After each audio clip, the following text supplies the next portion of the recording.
아버지 팔순 잔치날이었습니다. 모두가 웃고 떠들던 그때 연회장 문이 열리더니 정복 입은 경찰 2명이 들어왔죠. 여기 박지연 씨 계십니까? 젓가락 소리까지 멎었습니다. 그날 저는 가족들 앞에서 남편과 제 여동생을 동시에 고소한 여자가 되었습니다. 이 이야기는 서울 변두리 라운스테이 호텔 화재 현장에서 시작됐습니다. 저는 49, 서울 변두리 라운스테이 호텔에서 객실 청소를 하는 김순옥입니다. 남들은 50 앞두고 이제 몸 편한 일 해야지 말하지만 저는 아직도 새벽마다 락스 냄새를 들이마시며 하루를 시작합니다. 그날도 마지막 방까지 치우고 카트를 밀고 엘리베이터 앞에 서서 허리를 쭉 펴는 순간이었어요. 머리 위에서 경보음이 터졌습니다. 삐삐삐삐. 처음엔 또 오작동인가 싶었습니다.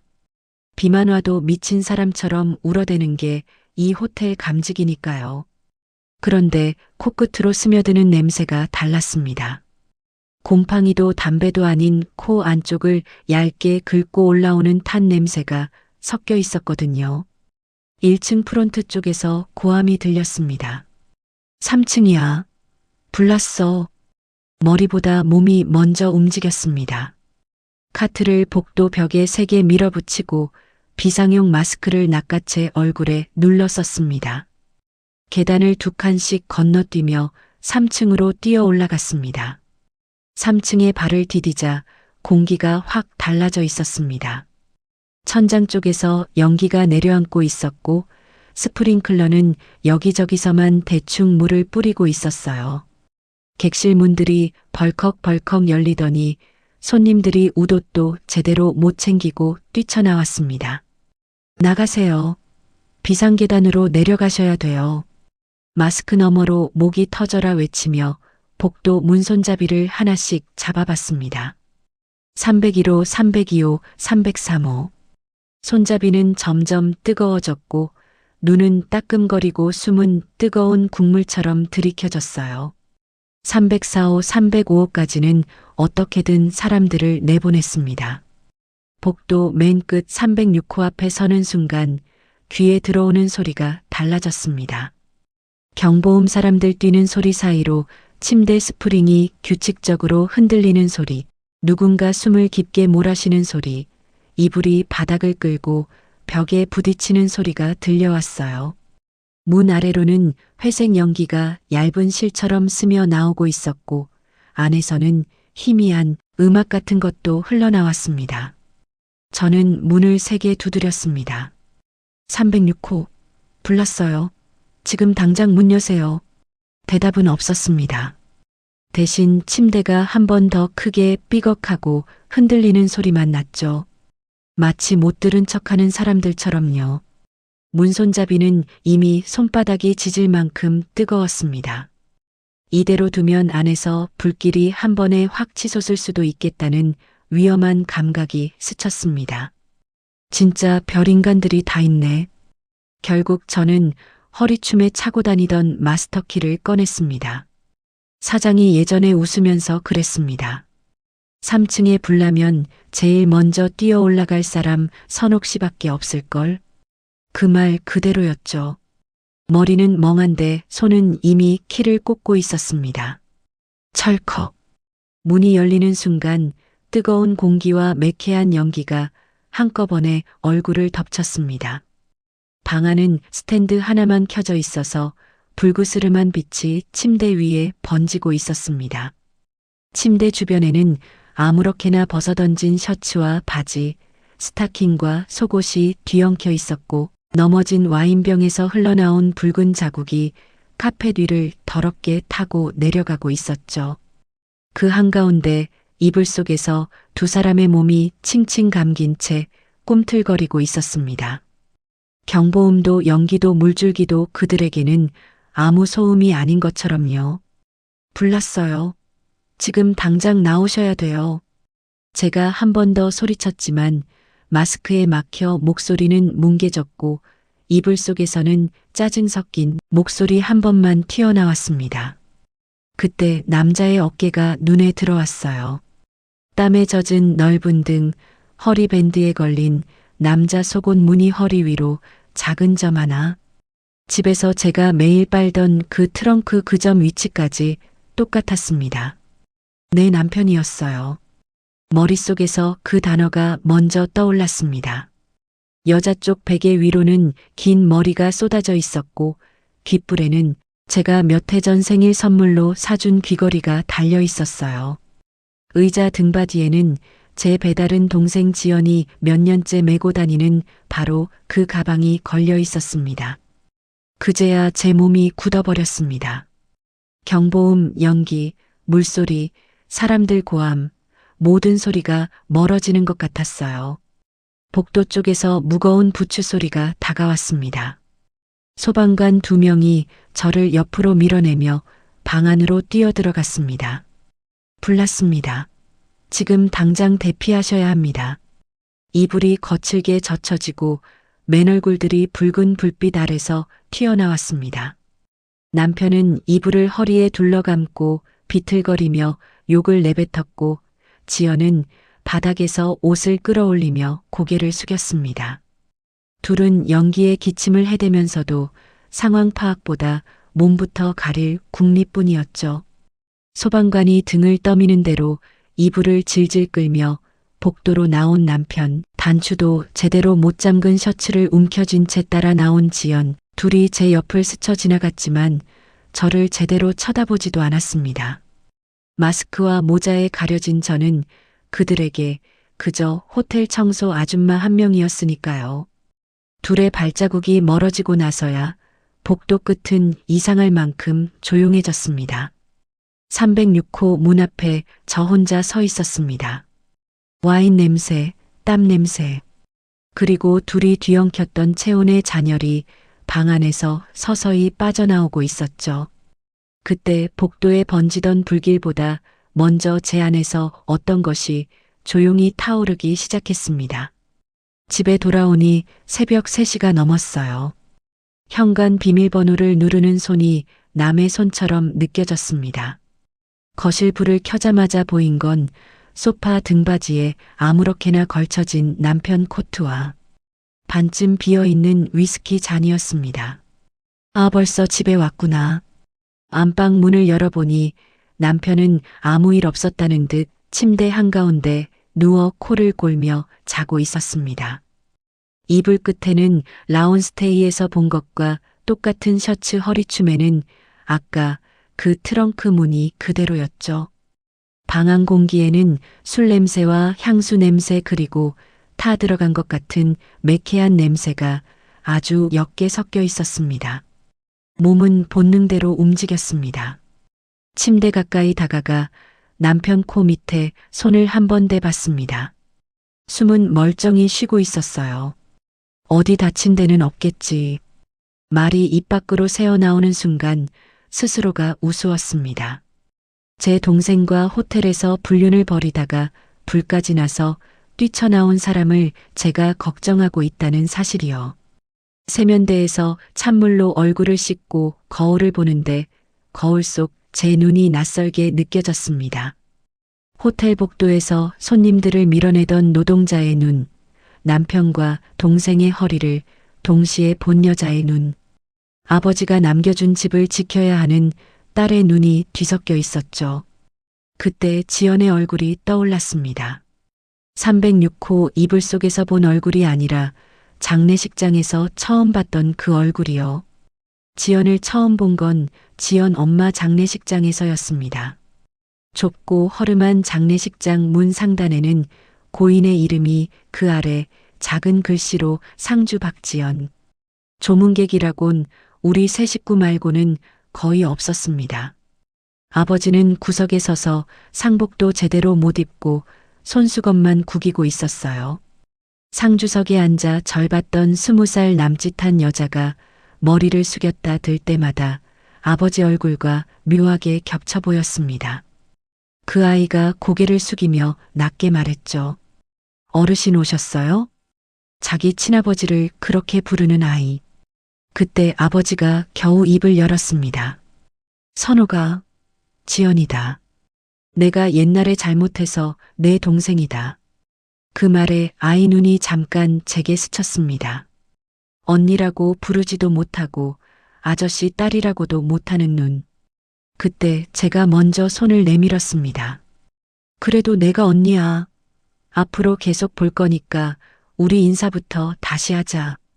장례가 끝난 뒤 아버지는 죄책감에 지연이 근처에도 잘 가지 못했습니다. 대신 제가 밥을 사주고 일자리 이야기를 들어주고 가끔 집에 불러 같이 밥을 먹였습니다. 어머니도 결국은 이렇게 말하며 한숨을 쉬었죠. 제가 무슨 죄가 있냐?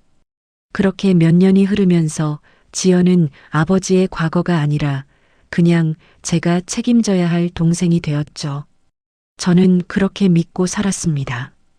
적어도 라운스테이 306호 그 문을 열기 전까지는요.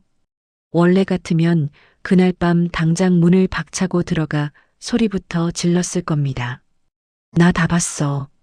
라운스테이 306호에서 둘이 뭐 했는지 똑똑히 봤어. 지연에게 전화해서 너 같은 동생 두라고 누가 그랬니 하고 쏟아부었겠죠. 하지만 입이 떨어지지 않았습니다. 제가 가진 건 눈으로 본 장면 하나뿐이었으니까요. 그걸로 울고불고 난리를 치면 둘은 충분히 발뺌할 수 있을 겁니다. 술에 취해서 기억이 안 난다. 불이 나서 정신이 없었다. 오해야. 결국 상처만 크게 나는 쪽은 저와 아들뿐일 거라는 계산이 머릿속에서 아주 빠르게 굴러갔습니다. 그래서 그날 밤 저는 조용히 정했습니다. 지금은 모르는 척 넘어간다. 대신 눈으로 본 것보다 더 많은 증거를 모으기로 했습니다. 다음 날 아침 설거지를 하며 TV를 보고 있는데 자막이 눈에 들어왔습니다. 서울 서초구 라운스테이 호텔 객실 화재, 인명피해 없음. 사람은 안 죽었다지만 제 결혼 생활은 306호 침대 위에서 반쯤 타버린 기분이었어요. 그때 거실에서 남편 목소리가 들렸습니다. 여보, 뉴스 봤어? 라운스테이 나왔네. 어제 거기 불난 거. 저는 일부러 한 박자 늦게 고개를 돌렸습니다. 응, 봤어. 근데 왜 그렇게 놀라? 남편은 소파에 기대 앉아 아주 자연스럽게 거짓말을 섞기 시작했습니다. 나 어제 거기 있었거든. 투자 관련해서 사람 한 명 만나러. 로비에서 서류 보다가 갑자기 알람 울리고 연기 올라오고 죽는 줄 알았어. 투자, 서류, 미팅. 제가 306호에서 본 건 허리까지 이불을 끌어올리던 등이었는데 입에서 나오는 말은 기름기 쫙 뺀 단어들 뿐이었죠. 그래서 혼자 있었어? 무심한 척 묻자 남편이 잠깐 눈을 피했습니다. 아니, 투자자랑 같이 있었지. 둘이 계단으로 겨우 뛰쳐내려왔어. 앞이 안 보여서 사람들 밀치고 내려오느라 난리였다니까. 그 둘이 누구인지는 이 집에서 저 한 사람만 알고 있었죠. 저녁엔 지연이 찾아왔습니다. 언니, 나 진짜 죽는 줄 알았어. 라운스테이 알지? 어제 거기 불났을 때 나도 그 건물에 있었어. 지연은 숨을 한번 크게 들이마시고 늘 하던 말투로 이어갔습니다. 내 고객 중에 하나가 장기 투숙 중이라 계약서 도장 다시 받으러 방에 잠깐 올라갔다가 갑자기 비상벨 울리고 연기 치솟고 완전 영화 찍는 줄 알았다니까. 장기 투숙 고객. 어제 306호에서 제가 본 건 고객이 아니라 남편과 지연 둘뿐이었는데요. 거실에서 뉴스를 보던 남편이 슬쩍 끼어들었습니다. 야, 너도 어제 거기 있었어? 나도 라운스테이 갔었는데. 둘은 서로를 보는 척하면서 실제로는 제 표정만 훔쳐보고 있었습니다. 연기 때문에 앞도 안 보이더라. 맞아요. 저도 정신 하나도 없었어요. 마치 서로를 처음 알게 된 피해자 동지처럼 꾸미는 모습이 눈에 선했습니다. 저는 그 광경을 조용히 지켜보며 속으로만 되뇌었습니다. 계속 연기해. 내가 다 기록하고 있으니까. 며칠 뒤 지연이 다시 찾아왔습니다. 언니, 나 변호사 상담 다녀왔어. 지연 눈이 번쩍였습니다. 스프링클러 오작동, 감지기 지연 이런 거 다 따지면 정신적 피해까지 해서 꽤 나온대. 우리가 셋이 같이 피해자로 들어가면 더 좋고. 셋이? 형부하는 투자, 다 집 담보대출 구조랑 엮여 있잖아. 일 터지면 언니네 집까지 위험해지는 거니까 그걸 소장에 써넣어야 한대. 그 한마디에 심장이 철렁 내려앉았습니다. 잠깐, 우리 집이 왜 대출이랑 엮여 있어? 아버지가 남겨주신 집인데. 지연 눈빛이 잠깐 흔들리더니 곧 익숙한 표정으로 돌아왔습니다. 예전에 형부가 이자 줄인다고 갈아탈 때 언니 도장 찍었잖아. 그게 집 담보로 다시 잡힌 거지 뭐. 요즘 담보 없이 나오는 돈이 어딨어. 그 말을 듣는 순간 예전 퇴근길에 지연이 들고 왔던 서류 뭉치가 떠올랐습니다. 언니, 내용 복잡하니까 그냥 나 믿고 도장만 찍어. 락스 냄새가 채 빠지지도 않은 손으로 제가 도장을 찍던 감촉이 손끝에 다시 스며들었습니다. 그래도 정확히는 서류를 봐야 알겠네. 제가 낮게 말하자 지연이 바로 요구를 덧붙였습니다. 그래, 그래서 말인데 등기부등본, 대출계약서, 통장 내역 같은 거 쫙 모아줄 수 있어? 변호사님께 넘겨야 해서. 언니가 정리해주면 나머진 내가 알아서 할게. 지연 말은 이랬습니다. 우리 같이 호텔 상대로 싸우자. 하지만 제 귀엔 이렇게 들렸습니다. 언니 손으로 정리해와. 우리가 언니 집을 어떻게 돈줄로 썼는지. 그래도 저는 고개를 끄덕였습니다. 알겠어, 서류부터 찾아볼게. 지연이 안도한 얼굴로 돌아간 뒤 저는 서류함 앞에 한참을 서 있었습니다. 등기부등본을 펼쳤습니다. 소유자는 분명 제 이름 김선옥이었습니다. 하지만 그 아래에는 처음 보는 금융기관 이름들이 줄줄이 박혀 있었고 마지막 줄에는 익숙한 이름 하나가 굵게 박혀 있었습니다. 채무자 김선옥, 공동채무자 박지연. 대출 계약서를 보니 제 서명, 남편 서명, 그리고 지연 이름이 빽빽한 글자 사이를 번갈아가며 올라와 있었습니다. 집은 분명 제 명의인데 남편과 지연이 무언가 일을 벌리고 있는 게 분명했습니다. 다음 날 평소보다 일찍 호텔로 출근했습니다. 사장님, 보험사에서 뭐라 할지 모르니까 청소 동선이랑 화재 상황 정리할 겸 CCTV 구조 한 번만 같이 볼까요? 나중에 설명할 때 편하게요. 실제로 화재 당시 복도에서 사람들을 내보낸 건 저였으니까 사장은 제 말을 쉽게 믿었습니다. 서버실에서 날짜와 시간을 맞추자 모니터 속 로비 화면에 남편이 먼저 들어오는 장면이 나왔습니다. 잠시 뒤 지연이 화면 안으로 들어왔습니다. 둘은 아무렇지 않게 서로를 향해 웃었습니다.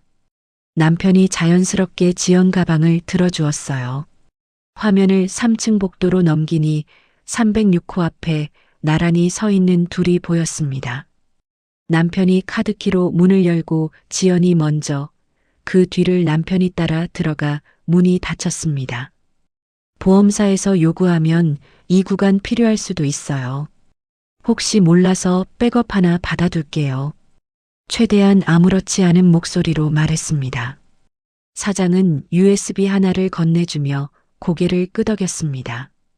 USB를 손에 쥐는 순간 제 안에서 타오르던 불이 조금 다른 방향으로 고개를 돌렸습니다.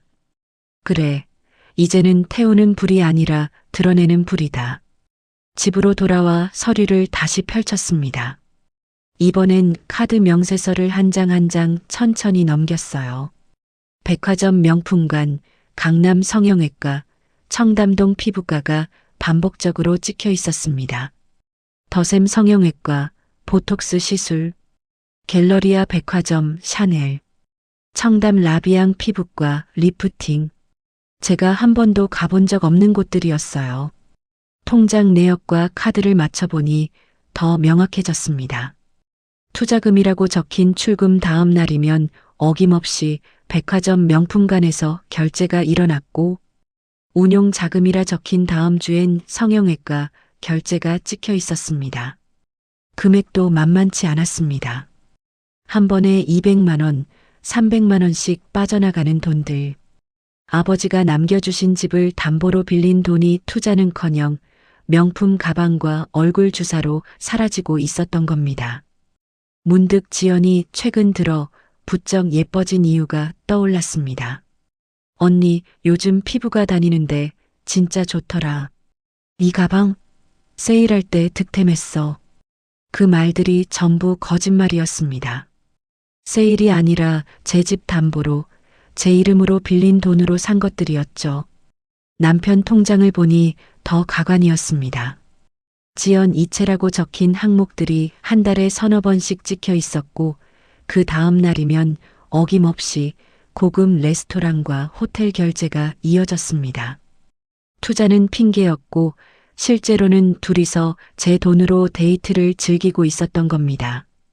저는 새벽부터 락스 냄새 맡으며 객실을 청소하는 동안 그 둘은 제 돈으로 얼굴에 보톡스를 맞고 명품 가방을 들고 호텔 침대를 뒹굴고 있었죠. 손이 부들부들 떨렸습니다.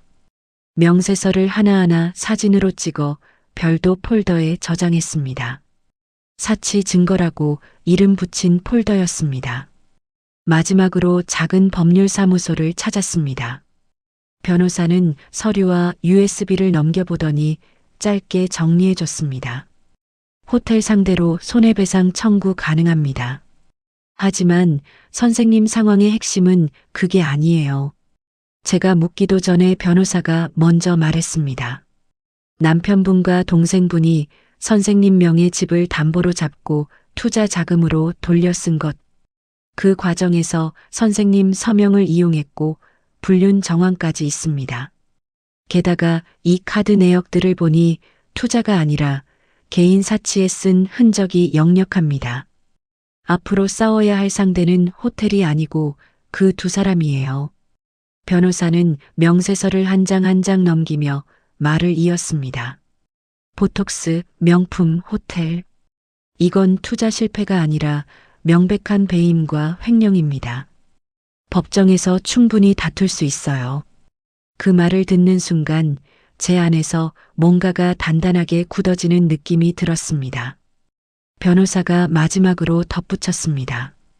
오늘부터는 울지 말고 버리지 말고 증거를 모으세요. 끝까지요. 그리고 타이밍을 잘 잡으세요. 한 방에 끝낼 수 있는 순간을요. 법률사무소를 나서는데 손에 쥔 USB가 묵직하게 느껴졌습니다. 이 작은 USB 하나에 남편과 지연이 몇 년 동안 쌓아 올린 거짓이 모두 담겨 있었습니다. 주차장으로 걸어가는데 휴대폰이 울렸어요. 지연이었습니다. 언니, 조금 있으면 아버지 팔순이잖아. 이번에 우리 제대로 한번 해드리자. 장소는 내가 알아볼게. 형부는 사회 보고 언니는 그냥 편하게 앉아있으면 돼.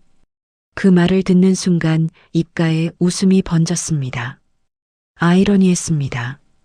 지연은 자기가 얼마나 완벽한 무대를 만들어주고 있는지 모르고 있었으니까요. 저는 조용히 대답했습니다. 그래, 고마워. 아버지 기뻐하시겠다. 전화를 끊고 USB를 가방 깊숙이 넣었습니다. 그리고 속으로 중얼거렸습니다. 그래, 팔순 잔치. 완벽하네. 가족들이 다 모인 자리에서 축하 인사가 오가는 그 순간에 이 모든 진실을 쏟아놓는 거야.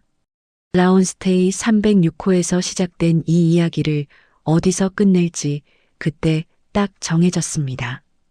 아버지 팔순 상위에서 말이죠. USB를 쥐고 집에 돌아온 그날 밤 저는 마음속으로 아주 짧게 적었습니다. 첫 번째 불은 호텔에서 났다. 두 번째 불은 팔순 잔치에서 내가 지른다. 그리고 그 사이 제가 해야 할 일은 단 하나였습니다. 증거를 챙기고 기다리는 것. 아버지 팔순 잔치날 연회장 불이 서서히 어두워지고 스크린이 켜지는 그 순간까지요. 아버지 팔순 잔치날 아침이 밝았습니다. 누가 보면 축하 준비로 분주한 날이었겠지만 제게 그날은 전쟁 준비 날이었습니다. 먼저 라운스테이에서 받아온 USB를 컴퓨터에 꽂았습니다. 로비, 엘리베이터, 3층 복도, 306호 문 앞. 남편과 지연이 나란히 걸어 들어갔다가 문이 닫히는 장면까지 몇 번을 돌려봐도 같은 결론뿐이었죠. 새 폴더를 하나 만들고 파일 이름을 바꿨습니다. 아버지 팔순 영상 최종본. 누가 봐도 옛날 사진 슬라이드 같아 보이게요. 서랍에서는 등기부등본, 대출계약서, 통장 거래 내역 사본을 꺼내 흰 봉투에 깔끔히 묶었습니다. 다른 봉투에는 변호사 상담 기록과 고소장 접수 내역을 넣었죠. 그중 두 봉투 겉에는 작게 이렇게 적었습니다. 남편용 지연용. 마치 축하카드처럼요. 지연이 예약한 한정식집 연회실은 깔끔하고 조명이 부드러운 곳이었습니다. 사진이 잘 나오는 막내딸 센스 칭찬 듣기 딱 좋은 곳이었죠. 약속 시간보다 1시간 먼저 도착한 저는 직원을 불렀습니다. 아버지 팔순이라 가족 영상 하나 틀고 싶어요. 옛날 사진이랑 같이 편집해놨어요. 직원은 의심한 점 없이 USB를 노트북에 꽂고 빔 프로젝터를 켰습니다. 하얀 벽 위에 잠깐 라운스테이 로비가 스쳐 지나갔습니다. 직원은 신경도 쓰지 않았어요. 그저 화면 비율만 맞춰줬죠. 잠시 뒤 아버지가 먼저 도착하셨습니다. 지연이 팔짱을 끼고 들어오며 크게 웃었습니다. 아버지, 오늘은 그냥 앉아 계시기만 하면 돼요. 나랑 형부가 다 준비했어요. 남편은 말끔하게 차려입고 벌써부터 사회자 흉내를 내며 떠들어댔습니다. 오늘은 장인어른이 주인공이십니다. 제가 마이크 꽉 잡을게요. 친척들이 웃으며 맞장구를 쳤습니다. 역시 막내가 야무져. 사위가 듬직하네. 그 말들이 제 귀에는 칼끝처럼 박혔지만 저는 조용히 자리만 지켰습니다. 아버지 옆에 술잔을 채워드리다가 작게 한마디를 꺼냈습니다. 아버지, 오늘 조금 시끄러울 수도 있어요. 그래도 아버지한테 필요한 얘기라서요. 아버지는 제대로 이해 못하신 듯 그저 웃으며 말했습니다. 괜찮다, 선호가. 너만 옆에 있으면 난 다 괜찮다. 그 말이 제 마음을 마지막으로 단단하게 묶어줬습니다. 행사가 어느 정도 진행되고 남편이 마이크를 잡았습니다. 아버지 젊은 시절 이야기를 늘어놓으며 웃음을 끌어내려 했죠. 지연은 옆에서 박수를 치며 분위기를 띄웠습니다. 그 모습은 겉보기에만 완벽한 가족이었습니다. 그리고 마침내 남편이 준비된 멘트를 꺼냈어요. 자, 그럼 이제 저희가 정성껏 준비한 아버지 팔순 기념 영상을 보겠습니다. 연회실 불이 서서히 어두워졌습니다. 프로젝터가 켜지는 소리가 낮게 울렸죠. 리모컨은 제 손에 쥐어져 있었습니다. 화면에 처음 뜬 것은 아버지의 젊은 시절 사진이 아니라 라운스테이 호텔 로비였습니다. 처음엔 아무도 눈치를 못 챘습니다. 호텔이네. 장소 예쁘다. 몇 초 뒤 남편이 화면 속으로 들어왔습니다. 셔츠 단추를 두어 개 풀고 휴대폰을 만지작거리며 서성이는 모습. 이어 다른 쪽에서 지연이 걸어 들어왔습니다.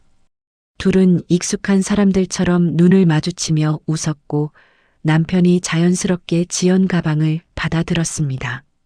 그제야 연회실이 조용해졌습니다. 엘리베이터 문이 열리고 닫히는 장면, 화면이 3층 복도로 바뀌고 306호 숫자가 크게 잡혔습니다. 남편이 카드키를 찍어 문을 열고 지연이 먼저 안으로 들어가고 남편이 그 뒤를 따라 들어갑니다. 문이 닫히는 순간 저는 마이크를 들었습니다. 아버지, 여러분. 제 목소리가 어둡게 가라앉은 연회실에 울렸습니다. 지금 보신 영상은 제 남편과 제 동생이 어디에 같이 있었는지를 보여주는 화면입니다. 누구 하나 농담이라고 웃지 않았습니다. 조카들 숨소리까지 들릴 만큼 조용해졌습니다. 영상은 306호 문이 닫힌 장면까지만 재생하고 멈췄습니다. 굳이 그 뒤는 보여줄 필요가 없었어요.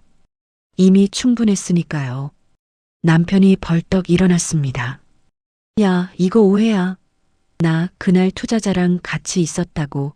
끝까지 말이 나오기도 전에 다음 화면으로 넘어갔습니다. 이번에는 하얀 서류가 크게 떠올랐습니다. 우리 집 등기부등본, 아버지 이름에서 제 이름으로 넘어간 소유권, 그리고 그 아래 줄줄이 박힌 근저당권자 목록. 맨 아래 줄에 굵게 적힌 글씨.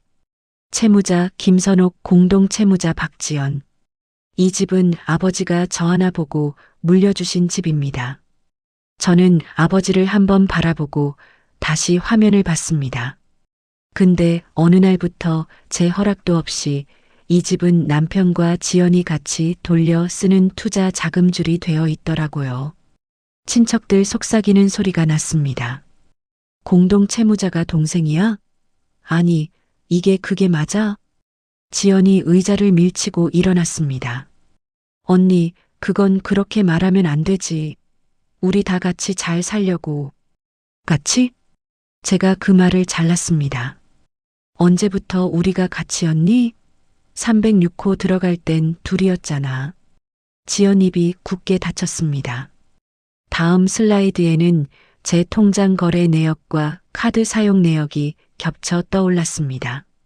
빨간 동그라미 안에 라운스테이, 호텔, 고급 레스토랑, 백화점 명품관, 성형외과, 피부과 이름들이 박혀 있었죠. 이 통장, 이 카드들, 전부 제 이름입니다. 제 목소리가 스스로도 낯설 만큼 단단했습니다. 근데 실제로 누가 썼는지, 어디에 썼는지는 여러분 눈에도 이제 좀 보이시죠? 보톡스, 명품 가방, 호텔 데이트. 투자는 핑계였고 실제로는 제 돈으로 둘이 사치를 즐기고 있었습니다. 남편이 손바닥으로 테이블을 쳤습니다. 그건 투자야.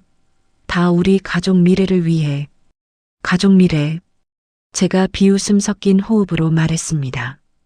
내 동생이랑 호텔 306호 들어갈 때 가족 미래도 같이 데려갔니? 연회실 공기가 한번 크게 뒤집혔습니다. 아버지 손이 떨리며 잔을 내려놓는 소리가 작게 났습니다. 그때 지연이 제 쪽으로 다가오며 소리를 질렀습니다. 언니, 언니가 지금 뭐 하는 거야? 아버지 앞에서 이게 무슨 짓이야? 저는 한 걸음 물러서지 않았습니다. 아버지 앞에서? 지연아, 내가 아버지 집을 담보로 잡아서 명품 가방 살 때는 생각 안 했어? 그건 지연 목소리가 떨렸습니다. 마지막 슬라이드. 흰 화면에 검은 글씨 한 줄. 라운스테이 306호 동반 투숙자, 남편, 동생. 그 한 줄이 떠 있는 동안 아무도 말을 하지 않았습니다. 조카가 속삭이는 소리만 들렸습니다. 처제랑 형부야? 와, 진짜 저럴 수가 있어? 아버지가 천천히 일어나셨습니다. 지연을 바라보는 아버지 눈에서 눈물이 흘러내렸습니다. 지연아, 내가 너한테 미안해서 죄책감 때문에 눈 감고 있었는데 내가 언니한테 이런 짓을 했구나. 아버지, 저는... 지연이 울먹이며 말하려 했지만 아버지는 손을 내저었습니다. 그만해. 이제 그만해. 그때 연회장 문이 다시 열렸습니다. 정복을 입은 경찰 2명이 안으로 걸어 들어왔습니다. 여기 박지연 씨 계십니까? 모든 시선이 지연에게 꽂혔습니다. 남편과 지연의 어깨가 동시에 굳어졌습니다. 경제범죄수사팀입니다. 사기, 횡령, 배임 관련해서 사실 확인이 필요해 출석 요구서 전달하러 왔습니다. 지연이 피가 가신 얼굴로 물었습니다.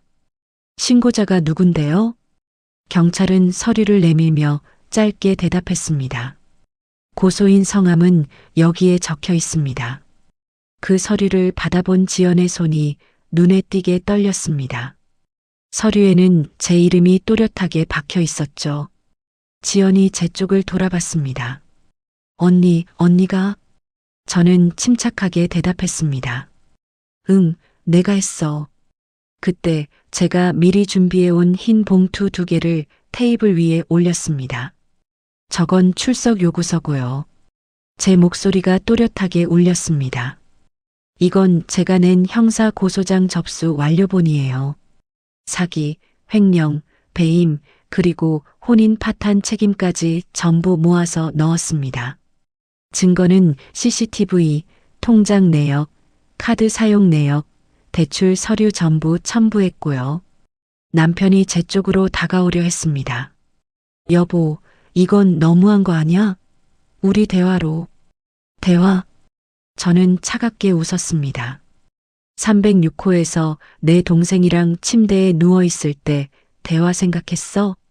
남편 얼굴이 새하얗게 변했습니다. 지연이 무릎을 꿇으며 제 손을 잡으려 했습니다. 언니 미안해. 진짜 미안해. 고소만은 취소해줘. 제발. 저는 손을 뿌리치고 한 걸음 뒤로 물러섰습니다. 지연아, 넌 지금도 모르는 것 같은데. 내가 지금 무릎 꿇은 내가 불쌍해서 고소를 취소할 것 같아? 아니야. 난 이미 몇 달 전부터 준비했어. 증거 모으고 변호사 상담받고 고소장 쓰고. 그 시간 동안 너희 둘은 내 돈으로 호텔 가고 명품 사고 얼굴에 주사 맞고 있었잖아. 제 목소리가 점점 높아졌습니다. 난 새벽부터 락스 냄새 맡으며 호텔 화장실 닦고 있을 때 너희는 그 호텔 침대에 누워 있었어. 내 집 담보로 빌린 돈으로. 연애실이 다시 한번 조용해졌습니다. 친척 하나가 작게 중얼거렸습니다. 완전히 당할 짓을 한 거네. 저는 마지막으로 지연을 내려다보며 말했습니다. 오늘 여기서 무릎 꿇든 당장 울면서 빌든 그래서 이걸 없는 일로 만들 생각은 애초에 하지 마. 난 라운스테이 306호 문 열던 그 순간부터 이미 마음 먹었어. 끝까지 간다고. 경찰이 지연에게 출석 요구서를 건넸습니다. 다음 주 화요일 오전 10시까지 출석하시기 바랍니다. 남편도 같은 서류를 받았습니다. 둘의 손이 동시에 떨렸죠. 저는 아버지 옆으로 가서 조용히 말했습니다. 아버지, 오늘 이렇게 시끄러워져서 죄송해요. 하지만 이 방법밖에 없었어요. 아버지는 제 손을 꼭 잡으셨습니다. 아니다, 선호가. 내가 옳았어. 아버지가 미안하다. 그 말을 끝으로 그날 팔순 잔치는 더 이상 잔치가 아니게 됐습니다. 하지만 제게는 그날이야말로 처음으로 숨이 조금 쉬어지는 날이기도 했습니다. 연애실을 나서는 제 뒤로 지연이 바닥에 주저앉아 우는 소리가 들렸습니다. 남편은 벽에 기대선 채 고개를 떨구고 있었고요. 저는 뒤돌아보지 않았습니다.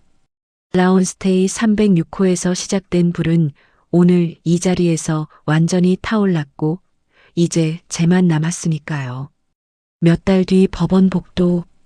형사 재판 선고를 기다리며 벤치에 앉아 있었습니다. 피고인석에는 남편과 지연이 나란히 서 있었습니다. 정장을 입었지만 이젠 번지르르한 기세는 남아있지 않았습니다. 판사가 판결문을 읽어 내려갔어요. 피고 박지연에게 징역 1년에 집행유예 2년, 사회봉사 160시간을 명한다. 피고 김영수에게 벌금형 및 집행유예를 선고한다. 횡령, 사기, 배임 일부가 인정됐고 제명의 집과 서명이 어떻게 이용됐는지에 대한 설명이 이어졌습니다. 제 귀에 가장 또렷하게 박힌 문장은 하나였습니다. 피해자와의 관계, 범행 경위, 이후 태도를 종합해 볼 때 피고인들의 책임은 결코 가볍지 않습니다. 피해자. 판사 입에서 나온 그 두 글자가 처음으로 제 쪽을 가리키는 것 같았습니다. 민사 재판에서는 위자료와 손해배상, 집 관련 채무 구조가 정리됐습니다. 남편 월급의 일부가 앞으로 몇 년 동안 자동으로 제 통장에 들어오게 됐습니다. 집 등기부에는 다시 제 이름만 깔끔하게 남게 되었고 지연 이름은 어디에서도 찾아볼 수 없게 됐습니다. 대신 법원 서버 어딘가에 종이 서류 더미 어딘가에 가족을 상대로 사기와 횡령을 한 사람이라는 기록으로 남았겠죠. 그 사실이 이상하리만큼 제 숨을 조금 더 가볍게 만들어 주었습니다. 법원을 나서는데 아버지가 복도 끝에서 기다리고 계셨습니다. 팔순 잔치 이후 처음 보는 얼굴이었습니다. 선호가. 아버지 목소리가 떨렸습니다. 내가 잘못했다. 지연이를 제대로 봤어야 하는데 죄책감 때문에 눈 감고 있었구나. 저는 아버지 손을 잡았습니다. 아버지 잘못 아니에요. 저도 몰랐으니까요. 그냥 이제 우리 둘이 잘 살면 돼요. 그날 아버지와 함께 집 근처 국밥집에서 밥을 먹었습니다. 평생 말이 없던 아버지가 그날따라 이것저것 물어보셨습니다. 준호는 잘 지내고 일은 너무 힘들지 않고 소주 한 잔을 드시더니 아버지가 말했습니다. 선호가 너 정말 잘했다. 아버지가 못 지켜준 집 내가 지켰구나. 그 말에 목이 메었지만 저는 웃으며 대답했습니다. 이제 제 집이니까요. 어느 날 포털 뉴스에서 기사를 하나 보게 됐습니다. 지인 명의 이용해 담보대출 돌려 쓴 자매 집행유예. 짧은 댓글들이 달려 있었어요. 가족이 더 무섭다. 남편이랑 처제랑 같이 저럴 수가 있냐. 피해자분 제발 새 삶 사세요. 예전 같았으면 남일 구경하듯 넘겼을 텐데 이번엔 조용히 화면을 끄고 속으로만 대답했습니다. 네. 저 새 삶 살려고요. 집 안 풍경도 바뀌었습니다. 거실 구석을 차지하고 있던 남편의 운동기구와 골프채를 치우고 투자 관련 책들을 박스에 담아 내다 버렸어요. 그 자리에 작은 책장과 스탠드를 들여놨습니다. 이제 그 자리에는 아들 준호가 앉아 숙제를 합니다. 저는 그 옆에서 설거지를 마치고 와 책을 펼칩니다. 주말이면 백화점 대신 동네 도서관, 고깃집 대신 공원으로 갑니다. 비 오는 날엔 컵라면에 김치 하나 꺼내놓고 둘이 TV를 보며 웃습니다. 누가 보기엔 초라한 저녁일지 몰라도 저희에겐 처음으로 불안이 없는 집이 됐습니다. 어느 날 밥을 먹다가 준호가 조심스럽게 물었습니다. 엄마, 우리 아빠랑 다시 같이 사는 일은 없어? 저는 잠깐 숟가락을 내려놓고 아이를 바라봤습니다. 응, 없을 거야. 아이가 눈을 깜빡였습니다. 그럼 엄마 외롭지 않아? 그 질문이 의외였습니다. 외롭진 않아. 준호 있잖아. 그리고 엄마는 이제 혼자서도 괜찮은 사람이 됐어. 근데 엄마 요즘 많이 웃어. 준호가 밥을 한 숟가락 뜬 뒤 말했습니다. 예전엔 웃을 때도 눈이 안 웃었는데 요즘엔 진짜로 웃는 것 같아. 그 말에 가슴 한쪽이 뭉클해졌습니다. 그래. 그럼 엄마가 약속 하나 할게. 앞으로 우리 집에서는 누구 때문에 불안해하면서 살 일은 없게 할 거야. 그게 엄마가 지켜야 할 약속이야. 준호는 잠깐 생각하더니 그냥 고개를 끄덕이고 반찬을 더 집어 먹었습니다.